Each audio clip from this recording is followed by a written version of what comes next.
Hello, Nate. Nice to have you again for another conversation on philosophy and organizations.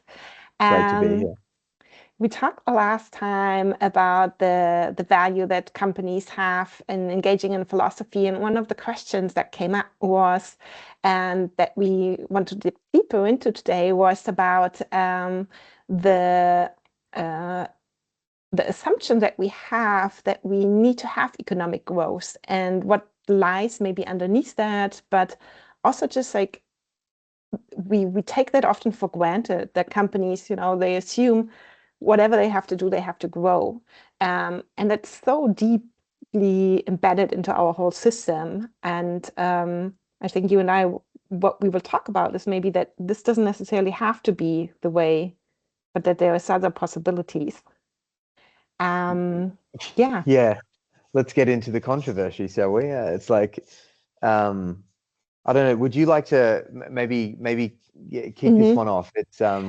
So I think, it's a tricky one. yeah, absolutely. And I think one of the things that makes me think about this quite a lot actually, and the people I engage with it in often, most of the time, is my students who are studying, and most of them an MBA program, and they are preparing themselves to go to organizations. And when I talk to them about what the possibility might be of integrating philosophical aspects, but especially also social and ecological aspects, we usually start there. How do we integrate that in organizations? And I ask them, what do you think is the purpose of organizations? Should they have, social and ecological responsibility, or is it just the environment, the economic responsibility that they have to make money? And I actually do get the response quite a lot that it's only about the economic benefits or the economic value that they can provide to society.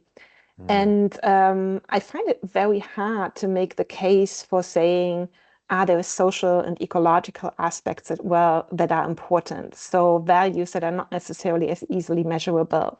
And one of the things that I struggle with is if I try to make the mere business case of that, then it becomes quite difficult. But mm, if I try to tap rather into our humanity and what do we value? So in these philosophical questions, then suddenly the dynamic shifts a little bit and a different understanding evolves. But the general assumption I feel is very much still embedded. And of course, we are embedded also in systems that call for economic growth and the growth of the GDP. But we are not necessarily aware, I think, a lot of the time that this is actually something that we created. So it's not, mhm. a natural law in any way.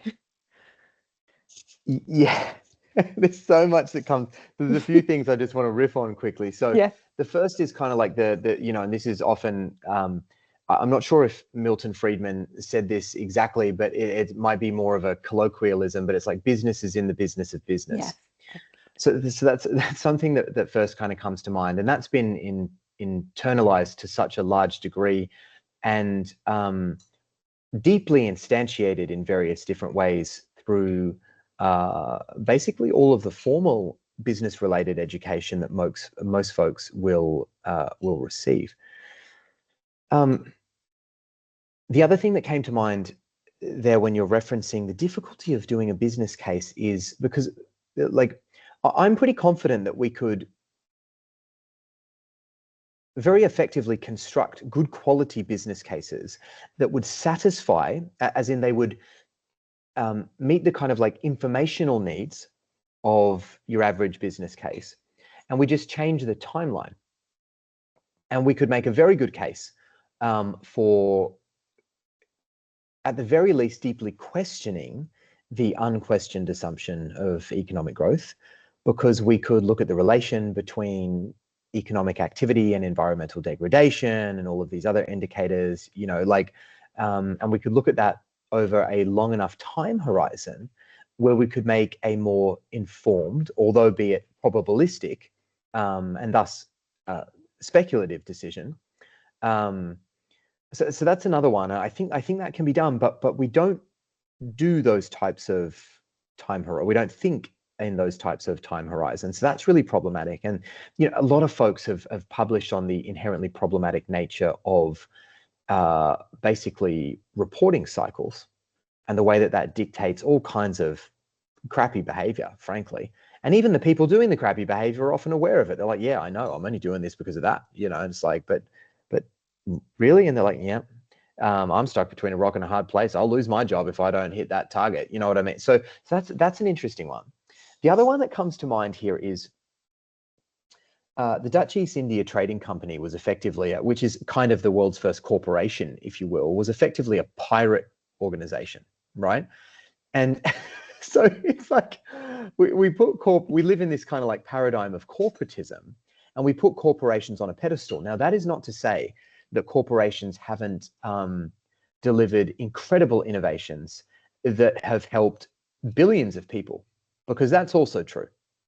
But the historicity, the sort of like historical accuracy, authenticity, you trace it back, it starts with a pirate organization that used to use its incredible military force to exploit all of these different folks all around the world in order to pursue its very narrow teleology or purpose.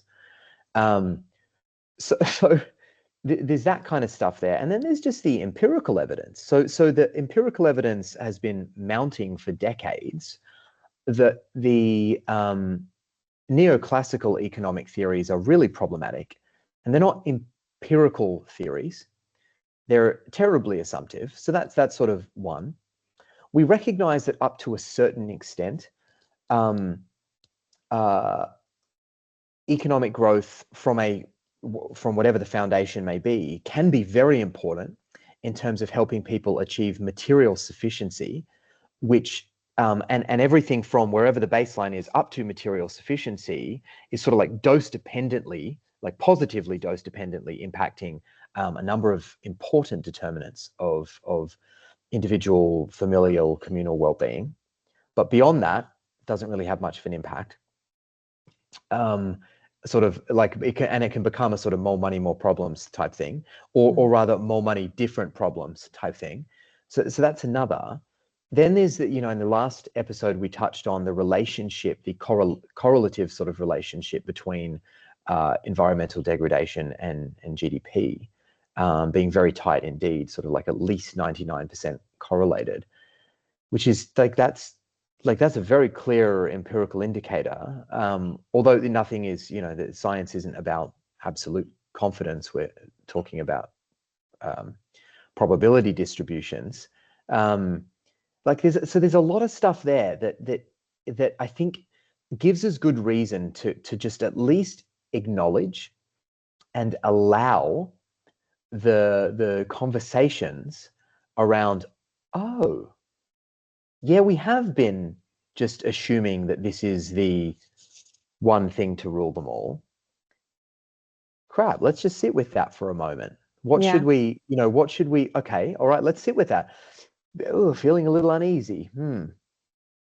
We might need to figure out some stuff that we haven't really checked in on, but you know what I mean? So that opens up, really opens up the Overton for a bunch of exploration that there pretty much isn't, within the kind of formal parlance, that within a corporation's authorizing environment, that's just not there. If you go into a board of directors and say, hey, I know you're talking to shareholders about growth, and that's really important, and they're stoked about it. Have you checked that assumption? And they're like, get the out. So I don't know. Those are a few things to kind of to comment back on that I think might be relevant for folks. Yeah. What became apparent here for me again is we talked about last time about the role of philosophy and the value, and I think the way you just described it was wonderfully kind of demonstrating what philosophy can do, because it's exactly this questioning that brings organization into the idea, or potentially brings organizations and whoever does it into this mode of maybe this is not true. Maybe this is an assumption and it is not the reality and the only way to go forward. That doesn't necessarily mean that we need to have an answer of how to do that differently, but suddenly it opens up a space to respond maybe a bit differently. And especially in times today where there is so much turmoil and things are always changing, I just think about the pandemic, which was surprising in a way, even not entirely, but still came quite as a shock to most people.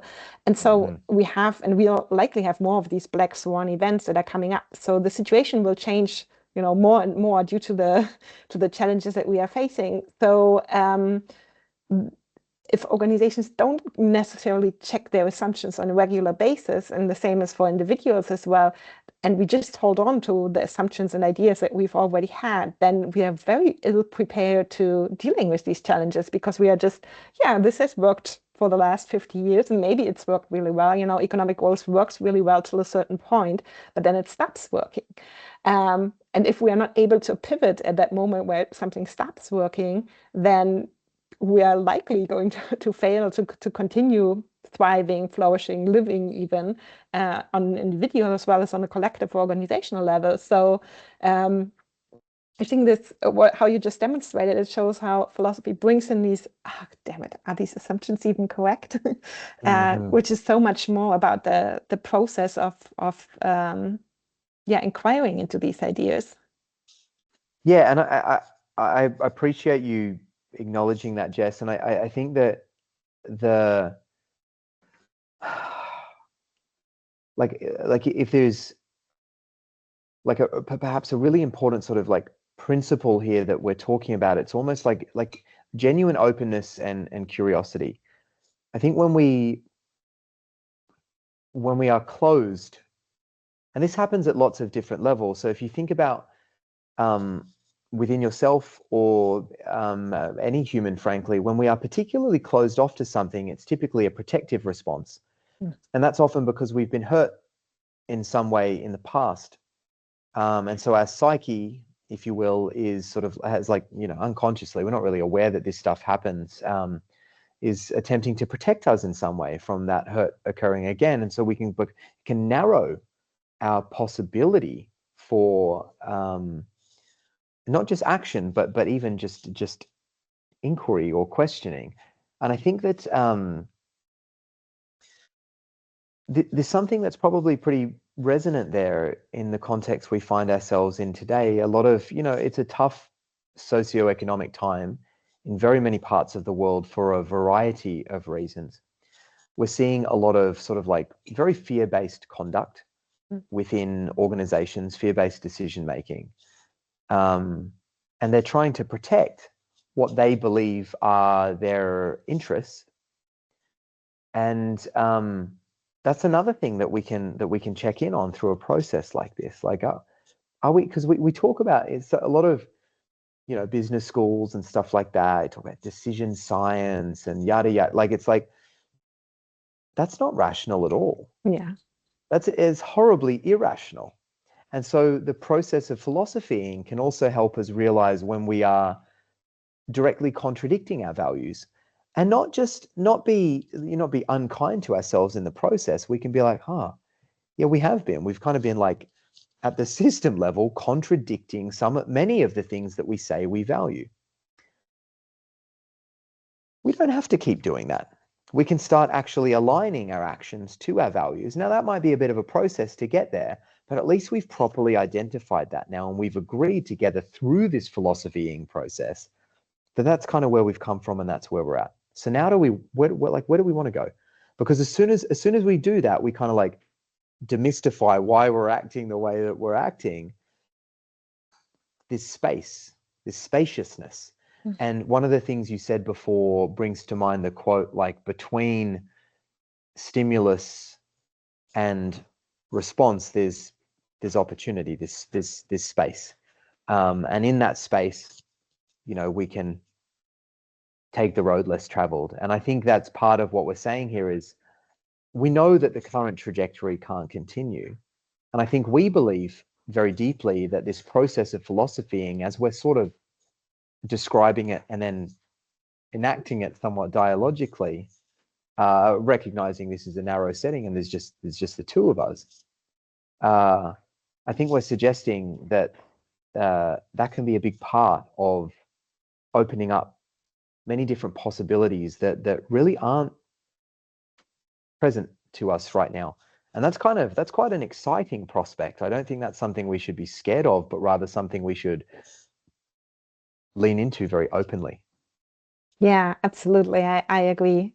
I think that's a wonderful last, those were wonderful last words, leaning into that.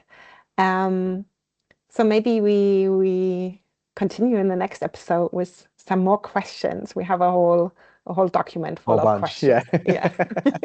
I'm looking forward to it. Thanks, Jess. Same. Thank you so much.